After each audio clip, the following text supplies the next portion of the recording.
په نړۍ کې په 21مه فروری د مورنو ژبو ورځ نمانځل شي او په دې اړه په خیبر پښتونخوا په بیلابلو ښارونو کې هم د مورنو ژبو د اهمیت خبرتیا په اړه لاروین او دستوري راجوړ کړي شوی په دې مهال د مردان ادبي او سیاسي تنظیمونو د کالج چوک نه د مردان پریس کلب پورې یو لاریون هم وویستو او د پریس کلب مخې ته یو دستوره راجوړ کړي و دغه دستوري ته د مردان سره تعلق لرونکي ادیبانو شاعرانو او د کمپرس سیاسي جماعتونو عہدیدارانو د وینا په محل ویل چې په تعلیمي ادارو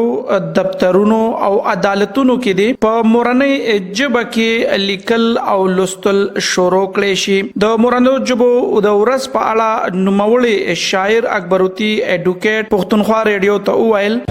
نن په ټول دنیا کې 21 فروری د مورنو ژبو عالمي ورځ ماندل شي او د دې په شان دغه اهمیت چې په مورنۍ ژبه کې چې کوم زده کړه ده نو دا د ماشوم بنیادی حق دی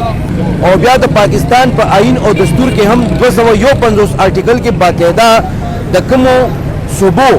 چې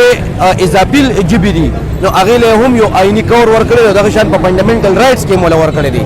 نو دا د دې قانوني آئیني حیثیت او د ملګرو ملتونو چې کوم د دې ژبې په د مورنو ژبو په حواله کوم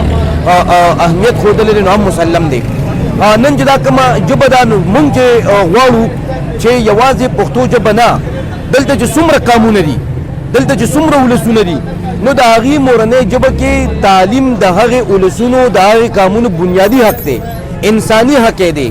د ملګرو ملتونو د چارټر مطابق حق دی او دغه رنګه د پاکستان د آئین مطابق حق دی نو په کار دا ده چې هغه ژبې چې د معدومیت سره مخ دي چې هغه په خیبر پښتونخوا کې ډېرې زیاتې دي په کار دا ده چې د ټولو معدوم شوو ژبو د هغې آئیني حیثیت د هغې قانوني حیثیت هغه مسلم شي هغه ومنلی شي او ماشومانو ته په خپله مورنۍ ژبه کې تعلیم ورکړي. په 19 نومبر 1999 د اقوام متحده د ثقافت او د تعلیم باندې کارکونکي تنظیم یونیسکو د بنگلاديش په درخواست 21مه فروری د مورنو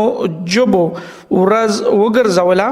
او اوس هر کال په غونډه نړۍ کې په 21مه فروری د مورنو ژبو ورځ نمانځل کیږي. د پښتونخوا ریډیو د پاره عبدالستار مردان.